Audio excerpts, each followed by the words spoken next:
কবরে এসে প্রথম প্রশ্ন করবে। মুনকার নাকির যখন চলে আসবে, 40 কদম যখন আত্মীয় স্বজনরা লাশটাকে কবরের মধ্যে দিয়ে 40 কদম চলে যায়, তখনই ফেরেশতা চলে আসে। এসেই পরীক্ষা শুরু। মার রব্বুক, তোর রবের নাম কি? আমরা বলবো রব্বি আল্লাহ। দ্বিতীয় প্রশ্ন, ওমা দীনুক, তোমার ধর্মের নাম কি? আমরা কি বলবো? তৃতীয় প্রশ্ন, বিশ্বনবীর চেহারা দেখিয়ে বলা হবে আতারিফু হাদার রাজুল, এই লোকটারে চিনো নাকি?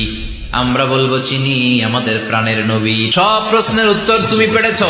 ফায়ুফসাহু লাহু কবরুহু 70 যিরান, আপনার কবরটারে 70 হাত লম্বা করে দেয়া হবে।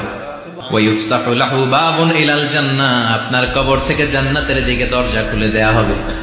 ওয়ায়ুলবাসু মিন লিবাসি আহলিল জান্নাহ, জান্নাতের 2টা রেশমি কাপড়ের পোশাক এনে আপনারে পরিয়ে দেয়া হবে। আর বলা হবে নাম কানাউমিল আরুস, ঘুমাও। তোমাকে লম্বা সময় পাড়ি দিতে হবে, ঘুমাও। কানাউমিল আরুস, যেমনি বর বাসর রাতে আরামসে ঘুম দেয়।